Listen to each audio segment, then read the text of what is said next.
Hey, what's going on, guys? Sam Bezak here of BossStrength.com. Today I just wanted to talk about a recent research review that I did. It was about how using high-intensity interval training sucks if you're prescribing it to people who are obese and untrained. The reason that I think that this is important is because so many people think that high-intensity interval training is the end-all be-all.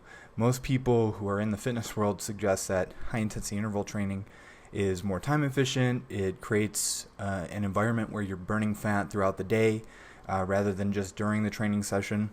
And while most of the research might indicate that that's true, I think that its use and prescription is very context-based. It's very based on the person that you're talking to and what their current ability is, what their body composition is, and how trained they are.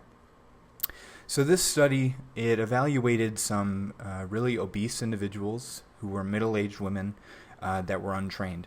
They had people come in to the laboratory and they did two isocaloric protocols, meaning that both protocols burn the same amount of calories regardless of the intensity. It was just that one was a high-intensity interval training group, so it was a little bit less time compared to a moderate intensity group that was just slightly longer. It was actually only about 5 minutes longer, so not much more time than the HIIT group, but just a little bit more.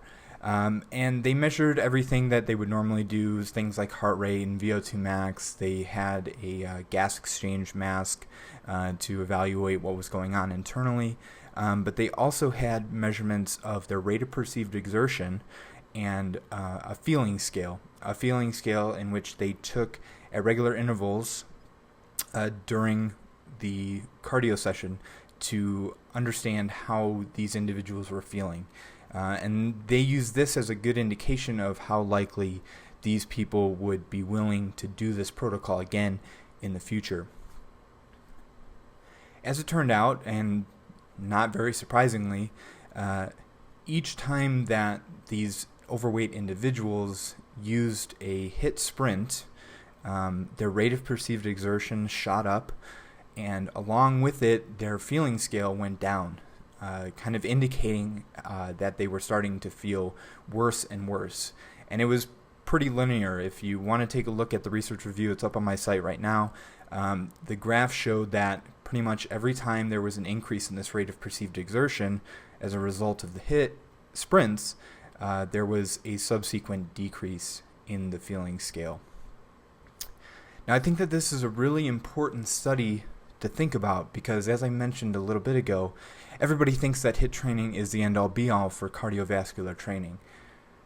Now, while HIIT training might be really beneficial, especially for people who are like athletes or bodybuilders looking to get rid of that extra little bit of fat on their body, people who are already trained and already in good shape, HIIT might be certainly beneficial.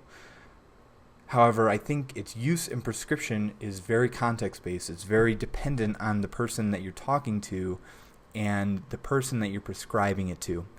I think this study is a perfect example of somebody who probably should not be doing HIIT training, regardless of if it's a little bit more time efficient and that there's the potential that it could be used to burn more fat throughout the day. It's just not practical. The thing about HIIT training is most people don't understand what HIIT training is. Of course, there's different levels of HIIT training, and it's all relative to your ability, but HIIT training is really hard. And for somebody who's untrained and doesn't understand what working really hard in the gym means and what it can provide for you, doing that kind of training, it sucks. And it certainly doesn't encourage people to come back to the gym a second time, especially if they're already overweight, they have a ton of weight to lose, they have this seemingly insurmountable mountain that they need to get over in terms of weight loss. These are things that even myself, who's been involved in this field for a long time, I feel that when I go and do HIIT, I don't want to do it again. Like, it really sucks. It's really difficult to do. And sometimes I do it anyways because I know what it can provide. But for people who don't have a tangible example of what HIIT training can provide for them, it's hard to convince them to continue using it. And I think this also transitions into how you should evaluate research as a whole. It's always contextual based. Is it real world applicable? Who are the people that are being studied in the study? Are they trained people? Are they people who accurately represent who you are as an individual, or who your clientele is as an individual?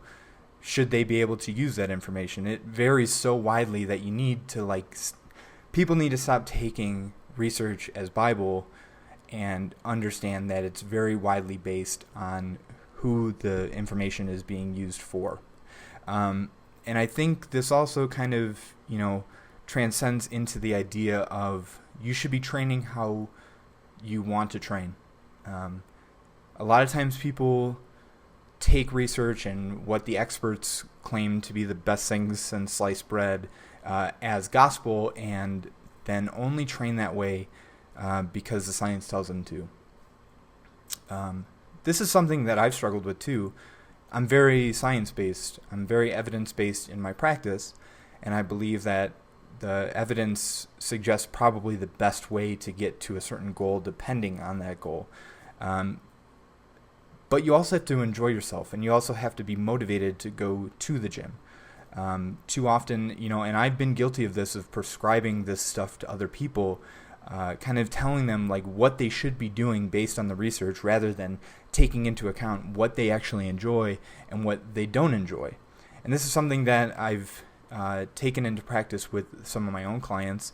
I ask them, what are things that you enjoy doing? What are things that you want to do more of?